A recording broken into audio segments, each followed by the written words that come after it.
안녕하세요. 계명대학교 조현진입니다. 만나서 반갑습니다. 제가 오늘 준비한 강의 자료는 북조시대 도낭 석굴벽화에 묘사된 종교 복식을 통해 본 동서 복식문화 교류에 관한 내용입니다. 지금 슬라이드로 보고 있는 그림이 바로 도낭 석굴 285굴 천정에 그려진 벽화인데요. 보통 일반적으로 도낭하면 불교 미술의 보금, 즉 보물창고다라고 하죠. 그런데 자세히 보면 불교뿐만 아니라 타 종교와 문화가 융합된 요소들이 아주 많이 나타납니다. 지금 보시고 계시는 그림은 불교와 전혀 연관성이 없을 것 같은 중국 고대 신화 속 인물인 복희와 여화인데요. 복희와 여화 사이에는 보주를 들고 있는 두 역사상과 그리고 천마, 그리고 머리가 9개 달린 구수료 등 다양한 신수가 그려져 있습니다. 현재 불교 사찰에는 볼 수 없는 그러한 요소들이죠. 이렇듯 4에서 6세기 북조시대 도낭 석굴벽화에는 현대 불교에서 볼 수 없는 다양한 그러한 요소, 그러니까 지금 보고 있는 중국 토착 신앙과 또 뒤에서 다룰 페르시아와 그리스 로마 문화, 그리고 인도 문화, 북방 유목 기마 민족의 문화 등 다양한 문화권의 복식 문화가 동과 서 그리고 남과 북으로 혼합되어 도낭 석굴에 표현되어 있는 것을 볼 수 있습니다. 그러면 이러한 이국적인 그리고 또 생소한 문화 요소들이 왜 불교 사원인 석굴에 그려졌을까요? 그 이유는 다음 그림에서 찾을 수 있겠는데요. 네, 바로 카톨릭 성당의 스테인드 글라스입니다. 스테인드 글라스 사이로 빛이 들어오고 스테인드 글라스에 여러 성인들의 모습과 또 그들의 스토리가 그려져 있죠. 이걸 보면 어떤가요? 네, 신비한 느낌이 들죠. 신에 대한 경외감도 들고요. 도낭 석굴에도 이처럼 성당의 내부처럼 신도들이 예불을 올릴 때 벽화에 신도들이 이제까지 보지 못했던 새로운 세계를 시각적으로 보여줌으로써 신비한 천상세계에 대한 그러한 경외심, 그러한 것들을 부여하고자 하는 그러한 의도가 바로 도낭 석굴에 스며 있다고 볼 수 있겠습니다. 자, 그럼 오늘 다룰 도낭 석굴은 어디에 있을까요? 네, 바로 지도를 보시면 여기입니다. 도낭은 감숙성의 서쪽, 곤륜 산맥 북쪽 기슭의 오아시스 도시입니다. 그리고 타클라마칸 사막으로 들어가는 시작점에 위치하고 있고요. 그리고 그 위로는 천산산맥이 있습니다. 도낭은 고대 상인들이나 여행자들이 실크로드를 따라 중국의 관문을 떠나서 신강성을 통해 험준한 서역의 노정에 들어가기 전에 반드시 머물렀던 곳입니다.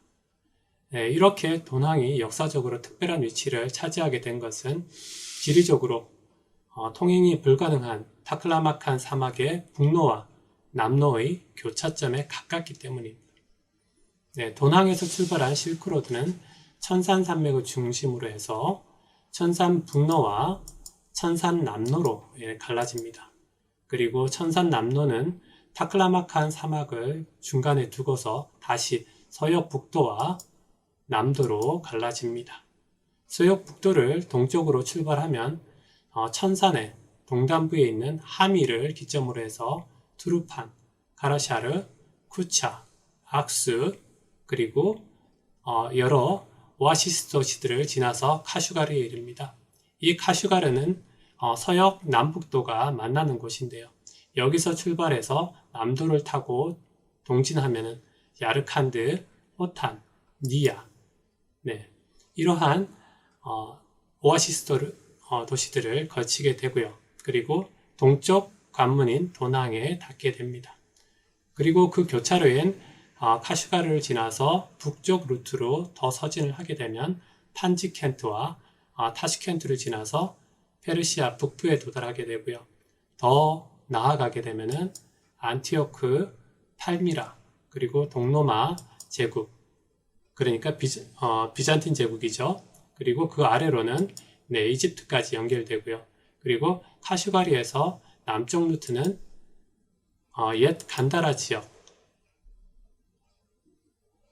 거쳐서 인도로 통하게 됩니다.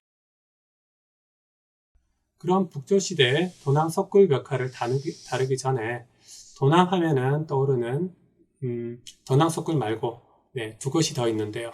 바로 왼쪽에 보이는 바로 명사산과 또 바로 옆에 있는 월화천입니다. 여기는 도낭 시내에서 남쪽으로 한 5km 정도 떨어진 곳인데요. 생각보다 상당히 가깝습니다. 그리고 명사산은 모래사구가 바람에 무너져 내리는 그런 소리가 산울림처럼 들린다고 해서 모래가 울다라는 그런 뜻의 이름이 붙여진 명사산입니다. 그리고 바로 옆에 있는 사진은 명사산 위에서 월화천을 찍은 사진인데요. 월화천은 길이 200m 그리고 폭 30m 정도의 오아시스인데요. 옆에 있는 건물은 도교사원입니다. 참 멋있죠. 다음 사진은 명사산의 이면을 볼 수 있는 사진인데요. 명사산은 모래썰매 타기가 아주 유명합니다. 그래서 이 사진을 보시면은 3명의 남성이 무거운 나무 썰매를 등에 지고 많은 관광객들 사이로 명사산을 오르고 있는 장면입니다. 오른쪽에 길게 늘어서 있는 관광객들과 또 뒤에서 무거운 나무 썰매를 지고 오르는 이 남성들을 보면은 도낭의 이면을 본 듯해서 마음이 좀 무겁기도 하죠. 다음 사진은 바로 도낭 석굴 사원입니다. 바로 보시는 이 사진은 멀리 도로에서 찍은 도낭 석굴인데요. 보이는 산이 바로 명사산입니다. 도낭 석굴 사원은 명사산 끝자락에 위치하고 있는데요. 지금 보시는 바와 같이 모래산 절벽, 그러니까 명사산 끝자락이 바로 절벽입니다. 이 절벽을 파서 만든 사원인데요. 이게 가능한 이유는 이 절벽이 돌이 아니고요. 모래 성분으로 된 사암이기 때문입니다. 바로 중간 건물은 지금 보시는 게 조그마한 구멍들이 보이죠? 이게 바로 이제 석굴들입니다. 그리고 다음으로 보이는 이 사진은 대웅전이고요. 그래서 건물 내부에 대형 불상이 있습니다. 그래서 바로 보이는 게 그 불상인데요. 아래에서 위로 본 사진인데 아주 거대하죠. 그리고 바로 그 옆에 있는 사진은 석굴 바로 앞 전경 사진입니다. 석굴 내부를 보호하기 위해서 지붕과 문을 달았고요. 모래바람이 들어가지 못하도록. 그리고 사진 촬영은 엄격하게 제지하고 있습니다. 그래서 내부 벽화사진은 촬영할 수가 없어서 자료사진은 도낭연구원에서 발간한 도록에서 발췌하였습니다. 그리고 신강 지역의 다른 석굴을 보자면 쿠차에 있는 키질 석굴 사원이 있습니다. 이곳은 그래도 사진 촬영을 할 수 있었는데요. 도낭 석굴보다 관리가 덜 되어서인지 오른쪽에 있는 사진과 같이 벽화의 훼손 상태가 상당히 심각했습니다. 이것도 마찬가지로 사암으로 되어 있습니다. 다음은 아주 거대한 돌산처럼 보이는 마제사 석굴 사원입니다. 이것도 마찬가지로 사암으로 되어 있고요. 그래서 이 사원은 전설에 따르면은 지금의 마제사 석굴의 바위로 이 바위산 위로 천마가 내려와서 말발굽 자국을 남겼다고 해서 마제사라고 합니다. 지금 남아있는 바로 이 사진, 이게 바로 말발굽 사진입니다. 그래서 보시면 이제 맨 아래쪽에서 시작해서 맨 위쪽 꼭대기까지 개미의 굴처럼 꼬불꼬불하게 연결되어 있습니다. 사람이 굴을 팠다고는 도저히 믿기지 않을 정도로 아주 놀라운 것이었습니다. 그리고 내부 벽화는 아쉽게도 없습니다. 그런데 이제 1층에 커다란 와블상이 있습니다. 내부 촬영이 금지되어서 바깥쪽에서 찍은 사진입니다. 그럼 지금부터 본격적으로 종교 복식의 동서 복식 문화 교류를 이해하기 위해서 도낭석굴 조성과 북조의 시대적 배경에 대해서 한번 알아보도록 하겠습니다. 먼저 도낭석굴은 도낭시대에서 남동 한 30km 정도에 있는 암산인 명사산에 전장 1600m 그리고 삼복다라산 2단에서 3단 정도의 그러한 석굴이 파져 있습니다. 그래서 이곳은 336년 승려 낙준이 창시해서 그 이후로 북위, 서위, 북주, 수당, 오대, 송원까지 거의 1000년에 걸쳐서 조성되었습니다. 도낭석굴은 현재 600여 개가 남아있는데요. 소상과 그리고 벽화가 남아있는 석굴은 492개에 이르고 있습니다. 그리고 5, 16국 시대 이때 굴이 7개, 그리고 북위시대 11개, 그리고 서위 7개, 북주시대 12개, 수대 79개, 그리고 당대 232개, 당대가 가장 많죠. 가장 번성했던 그런 왕조이기 때문에 가장 많은 수의 굴이 남아 있습니다. 232개, 그리고 5대 27개, 그리고 송대와 서하가 합쳐서 98개, 그리고 마지막 원대의 7개 정도, 그리고 시대불명인 굴이 한 10개 정도 조형되어 있습니다.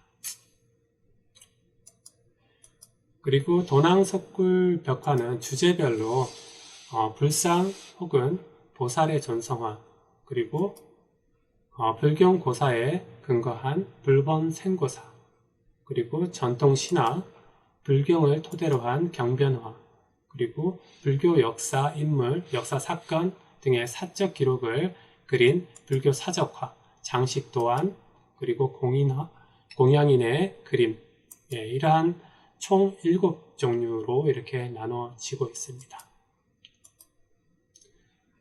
다음으로는 북조 시대의 구분을 한번 보겠는데요.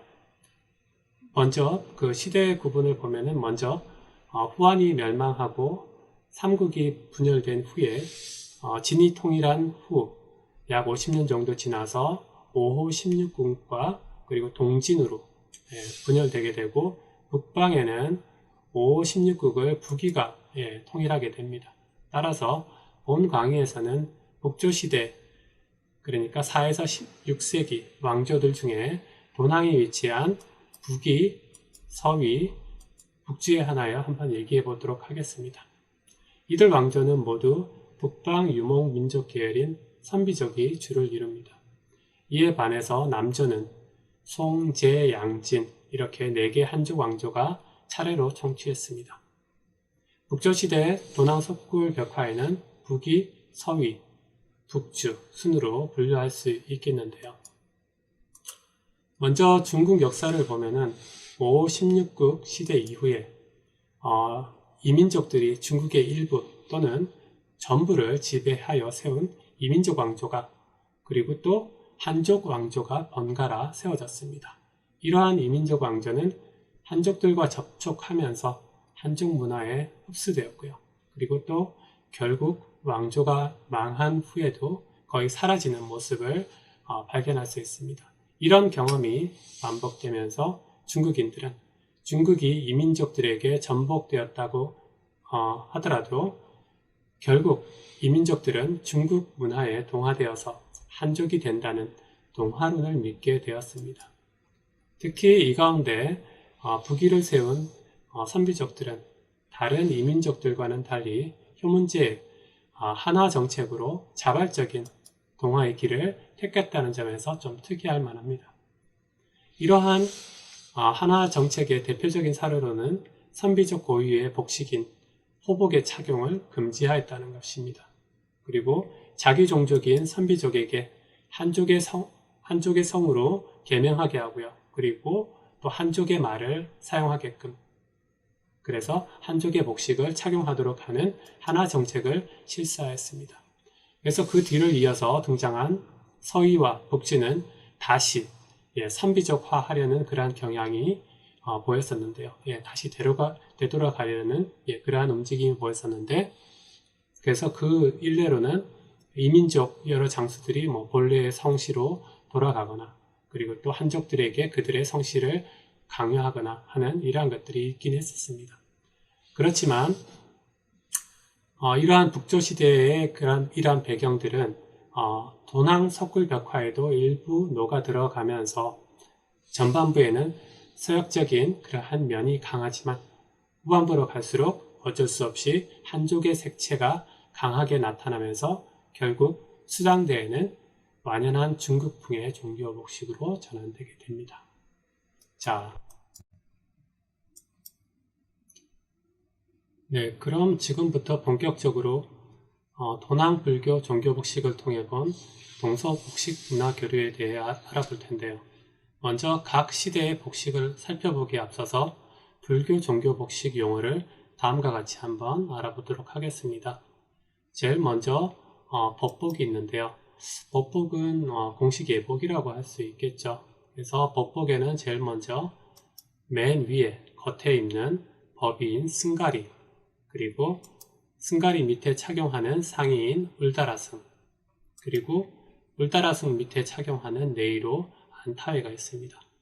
그리고 공식 예복인 법복 외에 복식으로는 천의가 있는데요. 이 천의는 하늘의 옷이라는 뜻이죠. 그래서 일반 복식의 피백, 그러니까 이 피백은 뭐냐면은 숄 형태의 그러한 복식 종류입니다. 그래서 일반 복식의 피백이나 표, 연것 등과 같은 것으로 불과해서 보살, 그리고 비천, 천인 등의 옷을 가리키는 말입니다. 주로 상체의 어깨나 머리를 덮고 늘어뜨리는 것으로 상의로 분류하고 있습니다. 다음으로는 불교에서 하의를 가리키는 용어로서 치마 같은 형태로 니원승이 있습니다. 그리고 마지막으로 어깨를 장식하는 견식이 있습니다. 지금 이제 부기에 대해서 한번 알아볼 텐데요.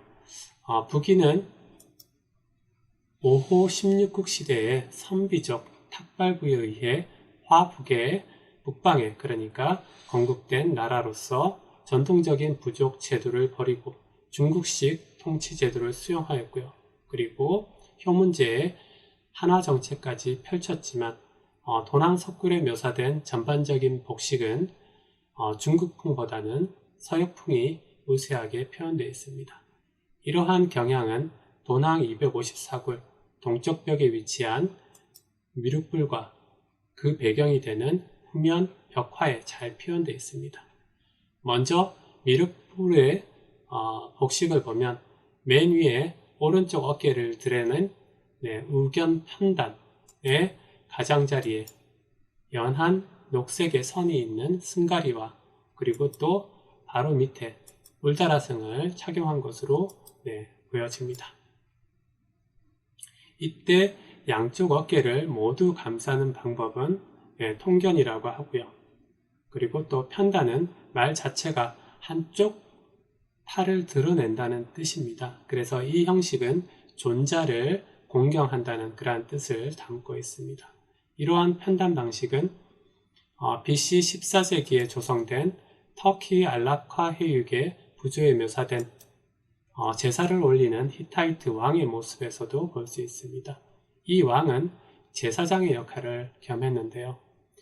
왕의 의상을 자세히 보면은 긴 로브 위로 끝이 뾰족한 숄을 걸치고 있는 것이 특색입니다.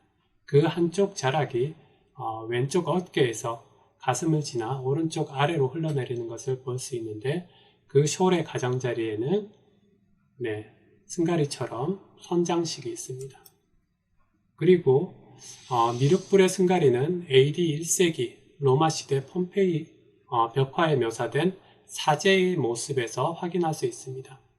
지금 보고 있는 사제가 착용하고 있는 복식은 토가 프라엑테스타 바로 백색의 울에 보라색으로 가장자리를 트리밍한 것이 특징입니다.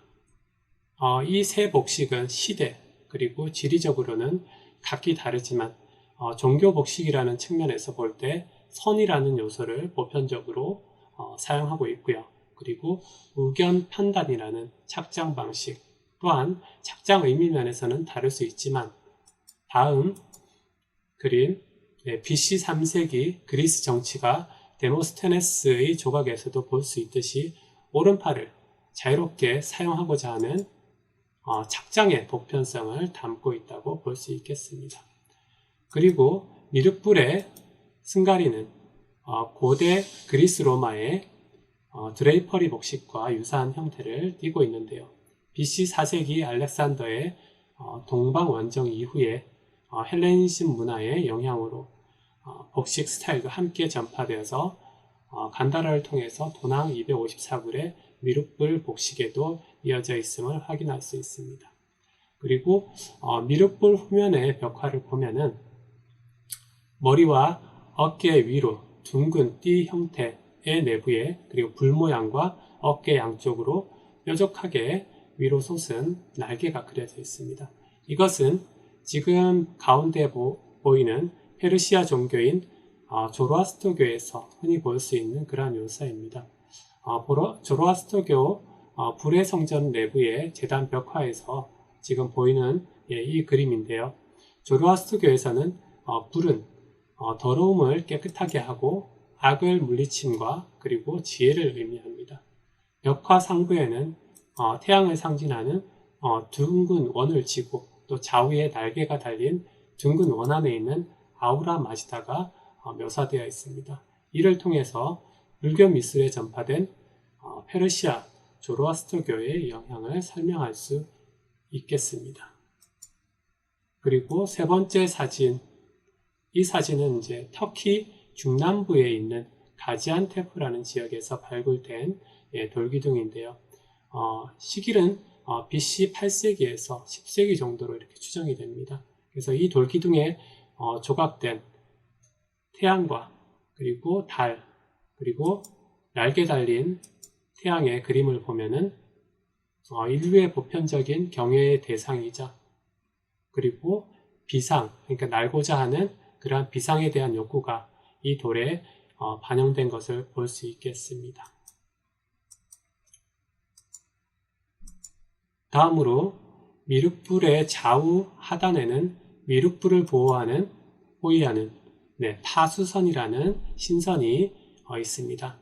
이 파수선의 천의를 보면요. 짧은 5개의 줄무늬가 일정한 간격으로 그려진 긴 띠를 휘감고 있는 형태로 보여집니다. 여기서 긴 띠는 바로 천상을 날 수 있는 천의입니다. 이러한 천의는 고대 페르시아 왕들의 묘인 락슈에로스탐의 부조에서 볼 수 있는데요. 지금 보이는 이 부조에 묘사된 그러한 인물에서 확인을 할 수 있습니다. 여기에 나오는 인물은 사산조 페르시아의 나르샤 왕인데요. 조로아스터교의 여신 아나이타로부터 왕권을 상징하는 관을 건네받고 있는 지금 이 네모 안에 있는 이 둥근 관, 그래서 이 관은 태양을 상징하는 둥근 태 그리고 거기에 짧은 줄무늬가 있는 긴 띠 장식이 달린 형태인데요. 사산조 페르시아에서만 볼 수 있는 그러한 관의 형태를 여기서 또 확인을 할 수 있겠습니다. 그렇지만 형태적인 측면에서 볼 때 파수선의 그러한 천의는 지금 보이는 이 사진 254굴 천정에 묘사된 인도풍의 니원승, 그러니까 치마죠. 이 치마에 반나에 비천이 착용한 천의와 동일한 형태를 띠고 있습니다. 이것은 오른쪽 사진 보시면은 AD 2세기 인도 칸다기리 석굴에 조각된 봉헌대를 받쳐든 천신의 복식에서도 확인할 수 있는데요. 천의 가장자리에 두 갈래로 뾰족한 형태를 보았을 때 천상을 나타내는 것으로 또 이 도교 복식의 표현 방식을 떠나서 또 이 또한 천상의 복식을 표현하고자 하는 보편적인 그러한 표현 방식이지 않을까라고 이 사진을 통해서 볼 수 있겠습니다. 이상에서 복식 요소를 통해 볼 때 불교 이전에 도낭에 정착한 도교와 인도의 불교 그리고 페르시아의 조로아스터교의 상징적인 그런 요소들이 융합된 것으로 보여집니다. 다음으로는 254굴 남쪽 벽에 위치한 보살의 모습을 볼 수 있겠습니다. 보시면은 가슴에 그려진 마주보고 있는 뱀과 그리고 또 머리에 두건이 눈에 띕니다. 이 보살은 일반적으로 깨달음을 구해서 수도하는 중생 그리고 구도자, 지혜를 가진 자 등의 의미를 가지고 있습니다. 이 보살의 가슴에 뱀이 그려진 것은 도낭 불교 미술에서 좀처럼 볼 수 없는 모습인데요. 이러한 뱀의 형상은 바로 오른쪽 AD 6세기 인도 동부 찰루키아에서 출토된 힌두교의 신인 비슈누에서 볼 수 있는데요. 여기에 이 비슈누가 커다란 뱀 위에 앉아 있는 것을 볼 수 있겠습니다. 뱀은 일반적으로 농사에 필요한 물을 상징하는데요. 이것은 터키 중남부 가지안테프 지역에서 발굴된 지금 보이는 이 부조 BC 8세기에서 10세기로 추정되는 이 부조에서 확인되는데요. 부조에 묘사된 뱀의 형상을 한 일루양카라는 악한 신, 이 악한 신을 폭풍의 신인 태숲이라는 신이 죽인 후에 비를 내리게 한다는 히타이트 신화에서도 볼 수 있는데요. 그래서 이것은 불교가 유입되면서 함께 유입된 요소일 수도 있겠지만 원래 뱀이 상징하는 이러한 비와 연관된 보편성 이러한 것들도 같이 내포한다라고 볼 수 있겠고요. 그리고 보살이 착용하고 있는 그 보관의 상부에는 둥근 태양 장식이 달려 있고 또 보관 아래에는 짧은 두건이 달려 있는데요. 이러한 짧은 두건은 지금 오른쪽에 있는 북조 관리의 도용에서 확인할 수 있는데 이것은 북방 기마 민족인 선비족 고유의 복식으로서 기마 유목적 복식 요소가 종교 복식의 한 요소로 적용된 것으로 추정해 볼 수 있겠습니다. 다음으로 이제 서위로 한번 넘어가 보겠습니다. 서위는 선비족 우문태가 북이 효무제를 제거하고 535년 건국한 나라입니다. 그래서 북위로부터 분열된 동위와 구별하기 위해서 서위라고 부르는데요. 서위는 북위에 이어 서역풍이 여전히 종교 복식의 요소로 지속되고 있고 또 도교풍의 복식이 눈에 띄게 표현되어 있습니다. 이러한 도교풍은 지금 보이고 있는 우리가 첫 번째 슬라이드에서 봤었죠. 285글 천정에 표현된 중국 고대 신화 속 인물들, 여와 복희죠. 여기에서 볼 수 있겠습니다. 지금 보이는 이 도상들은 석굴의 벽면이 아니라 주로 천정 부분에 그려져 있습니다. 그래서 불교와 다른 도교의 그러한 천상세계를 자유롭게 의도적으로 표현한 것으로 보여집니다. 당시 도낭에는 불교뿐만 아니라 도교도 유행하고 있었기 때문에 불교 사원의 도교적인 신화 요소가 강하게 등장할 수 있었다고 보는 것입니다. 이러한 도교적인 색채는 오른쪽에 285글 북쪽 벽에 묘사된 부처와 좌우의 보살복식을 통해서 확인할 수 있습니다. 중앙에 위치한 부처의 승가리를 자세히 보면 솜의 끝부분과 밑단 부분에 지그재그형으로 뾰족하게 표현된 것을 볼 수 있습니다. 그리고 좌우에 위치한 보살의 복식을 보면 X자형으로 교차하는 천의 속에 또 중국풍, 대수간포, 그러니까 큰 소매와 품이 넓은 그러한 코트형의 포를 착용하고 있는 것을 볼 수 있겠습니다. 보살의 천의와 포의 가장자리도 부처의 승가리처럼 지그재그형으로 뾰족하게 표현되어 있는 것을 볼 수 있습니다. 이것은 도교 복식의 특징적인 요소인데요. 지금 보이는 이 그림은 낙심부도라는 그림입니다. 여기에 표현된 보시면은 도교의 신선 사상이 여기에 지금 나타나 있는데요. 이 낙심부도는 동진의 고계지가 그린 젊은 선비 조식기 낙수의 선녀 복비를 만나서 사랑에 빠졌다가 결국 헤어진다는 내용의 그림입니다. 그래서 왼쪽에 위치한 어디론가 날아가고 있는 선녀의 복식을 자세히 보면 한나라 때의 전형적인 그러한 여자 복식인 심의, 그러니까 깊게 여미는 옷입니다. 이 옷을 착용하고 있고요. 그리고 보시면은 하늘을 나는 듯한 그러한 모습을 표현한 그러한 디테일을 볼 수 있겠습니다. 여기에서 보시면은 디테일을 자세히 보시면은 치마 바로 옆으로 가늘고 길게 나부끼는 섬이 있고요. 그리고 또 치마 아래에는 뾰족한 삼각형의 소라는 그러한 장식이 있습니다. 이러한 여자 복식을 바로 섬과 소를 합쳐서 섬소복이라고 하죠. 그래서 바로 이 섬소복의 특징적인 요소가 부처의 승가리와 그리고 보살의 복식에 그대로 적용된 것을 확인할 수 있겠습니다. 이것은 해탈을 추구하는 불교와 그리고 죽음에서 자유롭기를 바랬던 도교가 서로 거부감 없이 혼합되고 또 불교의 생과 사를 초월하는 해탈을 도교의 영원한 삶, 불로장생과 유사하게 생각해서 거부감 없이 받아들이게 되었던 것으로 볼 수 있겠습니다. 그리고 앞서 봤던 보살의 X자형 천의는 사산조 페르시아의 왕 샤푸르 1세의 가슴에 착용한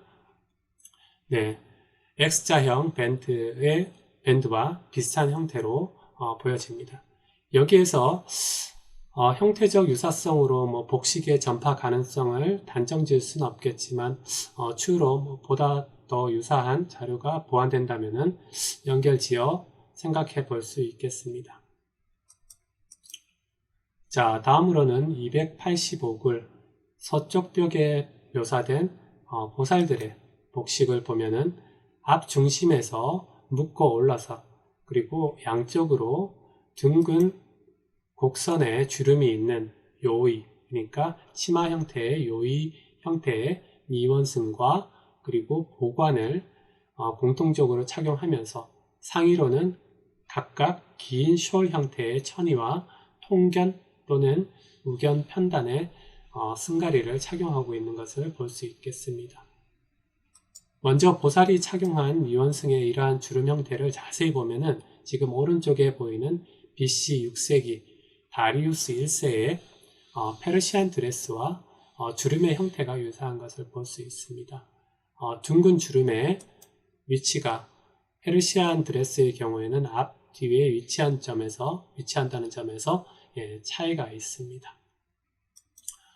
그리고 또 다음 자료를 보시면은 보살들의 복식과 이미지가 유사한 또 다른 자료로는 지금 보이는 클리블랜드 박물관에 지금 소장 중인 AD 4세기에서 5세기로 추정되는 사산족 페르시아의 은도금 물병에 조각된 여신 아나이타의 모습에서도 찾아볼 수 있겠습니다. 이 은도금 물병에는 아나이타가 조각이 되어 있는데요. 손에는 의식용 물건인 포도와 그리고 넝쿨, 그릇, 연꽃을 들고 있고요. 머리에는 태양을 상징하는 둥근 장식이 있는 관을 착용하고 있습니다. 이와 같은 모티브로 장식된 그릇은 궁중의 축하 행사나 또 종교 축제를 위한 포도주를 담기 위한 것으로 포도주의 신인 디오니소스와 연관된 그리스 이미지가 페르시아 페르시아에 영향을 주고 또 이러한 이미지가 페르시아를 통해 불교 복식에 영향을 준 것으로 한번 추정해 볼 수 있겠습니다. 다음은 285글 서쪽 벽에 묘사된 비슈누 신의 보관, 머리에 쓰고 있는 관을 확대한 그림인데요. 보살들이 착용한 보관과 동일하고 그 형태를 또 자세히 볼 수 있어서 이 사진을 한번 가져와 봤습니다. 비슈누 신의 보관을 자세히 보면은 좌우로 긴 끈이 너울거리고 있고요. 그리고 둥근 태양이 보이고 그 다음에 초승달 그리고 주둥이가 넓적한 새가 장식되어 있습니다.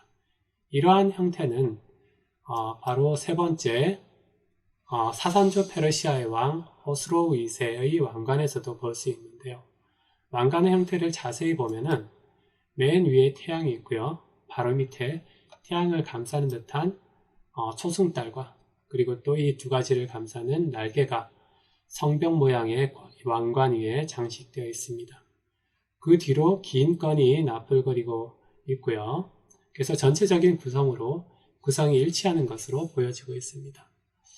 그래서 이러한 것들을 봤을 때 1월 태양과 달 그리고 조익 그러니까 새 숭배 관련된 이러한 문양 장식 이러한 것들은 동양과 서양에서 보편적으로 볼 수 있는 그러한 요소들이고요. 이 두 관에서 장식된 구성의 일치는 페르시아 왕관의 구성이 불교의 보관에 영향을 주었다고 짐작해 볼 수 있겠습니다. 이것은 도낭석굴 벽화에 묘사된 종교 복식이 대부분 인도 왕족과 귀족 복식을 차용해서 화려하게 표현됐듯이 이 보관 역시 동서교리를 통해서 페르시아의 가장 높고 고귀함을 상징하는 왕관의 형식을 불교적 형식으로 재해석해서 표현된 것이다 라고 볼 수 있을 것입니다. 다음은 285글 서벽에 위치한 태양신입니다. 보시면은 합장을 하고 있는 태양신이 보이는데요. 두 마리의 말이 끄는 마차를 타고 있고요. 태양 속에 위치하고 있습니다. 얼굴 위로는 광배가 있고 또 검정색의 머리 위에는 검정색의 원형이 올려져 있는데요. 꼭 태양처럼 둥근 상투로 표현되어 있는 것이 보여집니다. 착용한 복식을 보면은 반나의 목장식과 팔찌 그리고 검정색 천의를 착용한 것으로 볼 때 여타 보살들의 복식과 유사한 것을 볼 수 있습니다. 이러한 태양신의 모습은 BC 4세기 아테나 신전에 조각된 태양신 헬리오스의 모습과 유사한 것을 볼 수 있습니다. 헬리오스는 매일 태양을 가로질러 네 마리의 말이 이끄는 태양의 수레를 몰고 지구를 돌고 밤에는 다시 동쪽으로 돌아오는 태양빛을 형성하는 관을 쓴 청년으로 묘사되어 있습니다. 이러한 태양을 형성한 신은 BC 1세기 인도 자가야페타의 스투파 유적에서 출토된 전륜송왕의 모습에서도 확인할 수 있습니다. 전륜송왕은 자신의 전차 바퀴를 어디로나 굴릴 수 있는 곳, 어디로 가거나 아무런 방해를 받지 않는 통치자를 의미합니다. 여기서 전차 바퀴는 태양을 의미합니다. 보통 일반적으로 태양신은 남성으로 표현되는데요. 지금 여기 보이는 AD 2세기 터키 고대 도시 페르게에서 출토된 우주에서는 여신의 모습으로 표현되어 있습니다. 태양 여신의 모습을 자세히 보면은 그리스식 키톤을 착용하고 있고요. 왼손에는 활을 그리고 또 오른손에는 잘 보이지 않는데요. 뭔가를 들고 하늘을 향해 지켜들고 있습니다. 얼굴 뒤로는 태양을 형성한 광배가 있고요. 그리고 어깨에는 초승달처럼 보이는 날개가 어깨 양쪽에 달려 있습니다. 이 날개는 마차를 대신하여 하늘을 날 수 있음을 표현한 것으로 보여집니다. 이처럼 마차를 몰고 다니는 태양신의 이미지는 그 기원이 인도 유러피안일 가능성이 높다는 그러한 학자의 의견도 있는데요.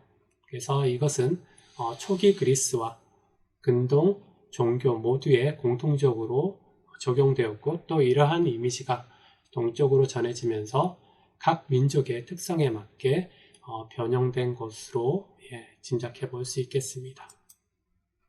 이러한 페르게의 태양 여신 어깨의 양쪽 어깨에 달린 날개 표현은 돈항 280억을 천장에 묘사된 수련도에서도 볼 수 있는데요. 그림에 묘사된 수도자는 토굴 내에서 좌선하고 있는 것으로 보여집니다. 이 수도자는 가장자리에 푸른색 선이 있는 승가리를 머리 위로 둘러쓰고 있고요. 그리고 어깨 양쪽으로 태양 여신의 날개와 유사한 형태의 날개를 보이고 있는데, 그 날개 사이에 둥근 광배 또는 태양을 연상시키는 원형이 묘사되어 있습니다.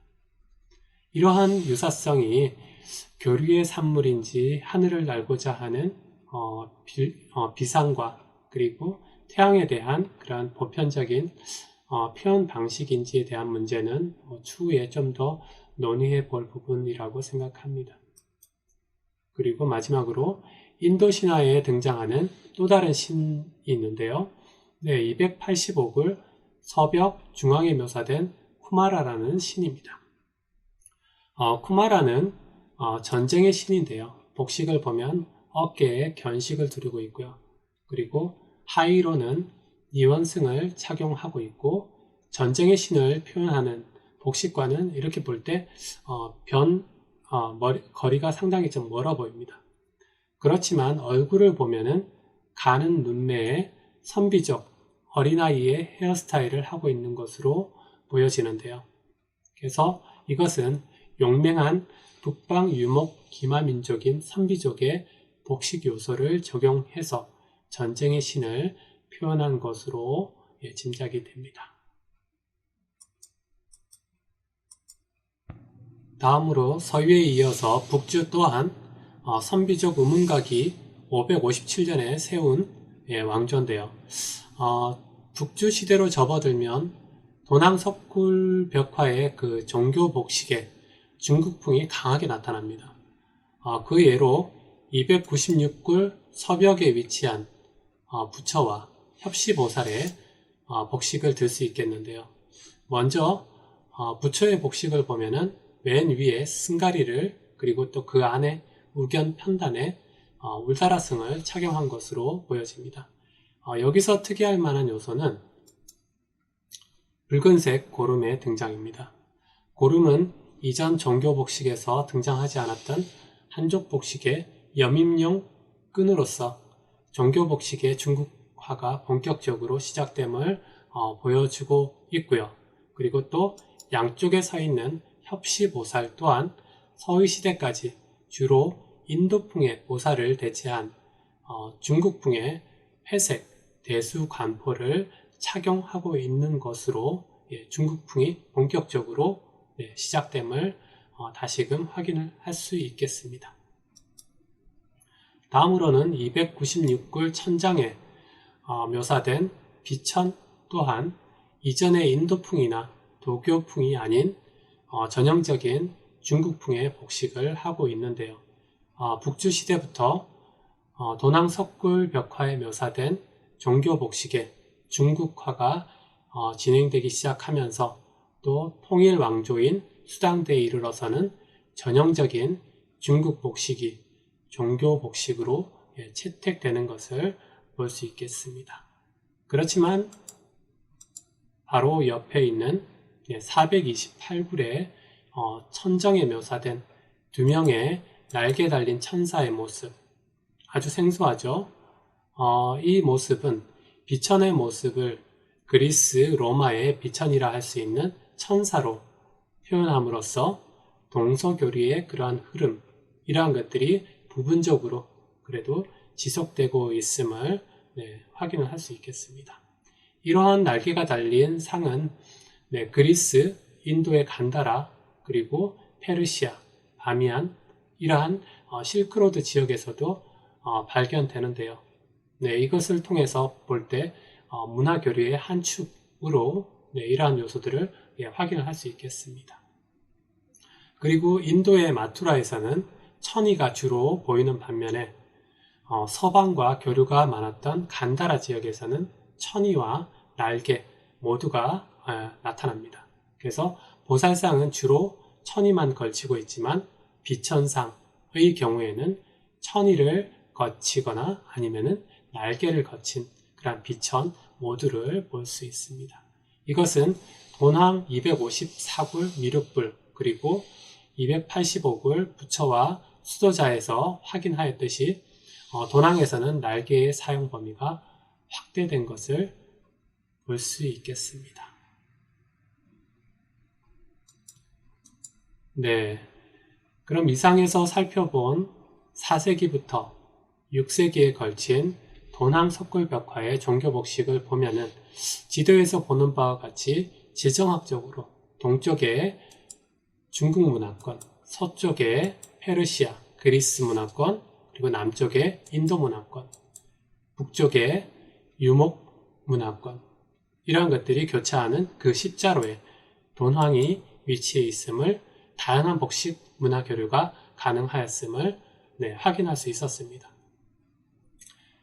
돈황의 복식에서는 돈황의 종교 복식에는 그리스의 드레이퍼리한 복식, 그리고 페르시아의 조로아스터교와 그리고 1월 숭배, 그리고 왕의 복식, 그리고 북박 유목 민족인 선비족의 두건과 헤어스타일, 인도의 전통 복식, 그리고 중국 토착신앙과 결합해서 여러 가지 복합적인 영향을 주고받은 것으로 확인할 수 있었습니다.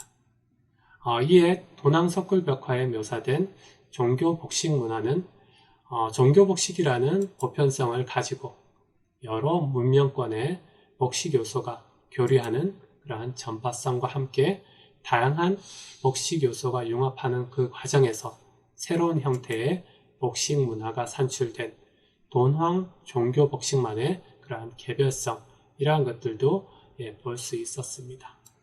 이러한 복식 문화의 세 가지 특성에 대해서 실제적으로 명확한 기준은 없지만 추후 보다 다양한 자료를 통해서 그 특성을 알아볼 필요성이 있다고 생각하고 있습니다.